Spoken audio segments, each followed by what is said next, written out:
प्रेरणादायक कहानी। परमात्मा से संबंध कैसे बनाएं। एक बहुत पुरानी बात है कि एक व्यक्ति एक दुकानदार के पास कुछ पैसे रख देता है और उसको विश्वास होता है कि जब उसकी बेटी बड़ी होगी तब मैं इस दुकानदार से अपने पैसे वापस ले लूँगा। और देखते ही देखते कुछ समय बाद उसकी बेटी बड़ी हो जाती है और जब बेटी बड़ी होती है तो एक पिता को शादी का बोझ हो जाता है और वो उस बोझ को कम करने के लिए दुकानदार के पास जाता है और सेठ जी से बात करता है और कहते हैं हमारे पैसे हमको वापस दे दो।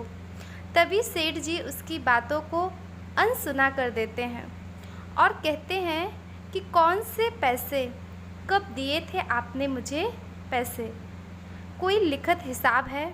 तब वो व्यक्ति कहता है कि मैंने उस समय आपको कुछ भी लिखकर नहीं दिया था, पर मैंने आपको पैसे दिए थे, ये मैं कहता हूँ। तभी दुकानदार कहता है ऐसा नहीं है, यदि कोई लिखित हो तो लेकर आओ, मेरे पास कोई पैसे नहीं हैं। यह सुनकर वो व्यक्ति बहुत दुखी हो जाता है, बहुत परेशान होता है और जाकर एक पेड़ के नीचे बैठ जाता है और विचार करता है कि अब आगे क्या होगा, मेरे पैसे मुझे कैसे मिलेंगे, कैसे मैं अपनी बेटी का विवाह करूँगा। ये सोचते सोचते उसके मन में एक संकल्प आता है, क्यों ना मैं राजा के पास जाकर अपनी बात राजा को सुनाऊं, हो सकता है राजा मेरी मदद करे। ये सुनकर वो व्यक्ति राज दरबार में जाता है और राजा को अपनी सारी बात बताता है। तभी राजा कहते हैं ठीक है, मैं तुम्हारी मदद करने को तैयार हूँ। और कल सुबह जैसे ही मेरी सवारी उस दुकानदार के दुकान के सामने से निकलती है, तुम मुझे उसी दुकान के पास मिलना। ये सुनकर वो व्यक्ति सुबह होते ही उस दुकान के सामने खड़ा हो जाता है और जैसे ही राजा वहाँ से निकलते हैं और उनके मान सम्मान स्वागत पूरी जनता करती है। ये देखते हुए राजा की नज़र उस व्यक्ति के ऊपर पड़ जाती है और राजा कहते हैं आओ मित्र, तुम यहाँ क्यों खड़े हो, बैठो मेरी बग्गी में और मेरे साथ चलो। ये सुनकर वो दुकानदार हैरान हो जाता है, अरे ये राजा की बग्गी पर बैठा है। और जैसे ही राजा उसको बग्गी पे बिठाकर कुछ दूर ले जाते हैं और वहाँ उतार देते हैं और कहते हैं मेरा काम हो गया, अब आगे तुम्हारा भाग्य तय करेगा।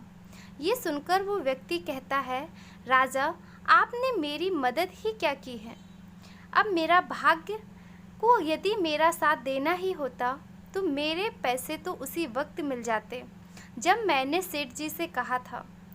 ये सुनकर राजा आगे चले जाते हैं और वो व्यक्ति एक पेड़ के नीचे जाकर बैठ जाता है और विचार करता है।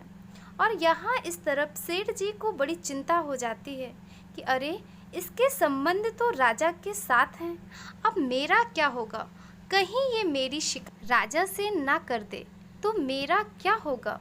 ये सोचते सोचते सेठ जी अपने मुनीम को उस व्यक्ति को लाने के लिए कहते हैं। मुनीम उस व्यक्ति को सारे शहर में ढूंढता है, आखिर करके वो व्यक्ति एक पेड़ के नीचे बैठा होता है।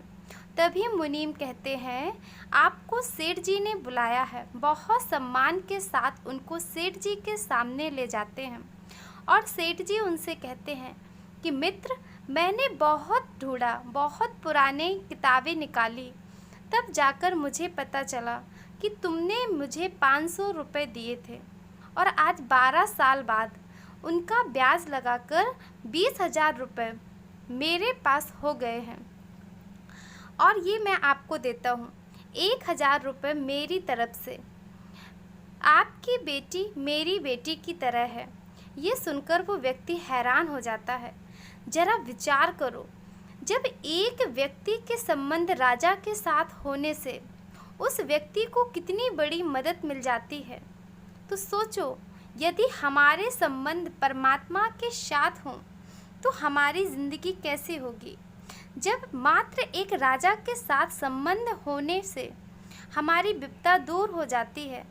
तो अगर हम परमात्मा से अपना संबंध जोड़ लें तो हमें कोई भी समस्या, कठिनाई या फिर हमारे साथ किसी भी तरह के अन्याय का कोई प्रश्न उत्पन्न ही नहीं हो सकता। इसलिए नित्य याद करो मन से शिव को, परमात्मा से अपने संबंध गहरे बनाओ, तो हमें दुनिया में किसी भी संबंध की ज़रूरत नहीं, खुद सबकी ज़रूरत हम बन जाएंगे। ओम शांति।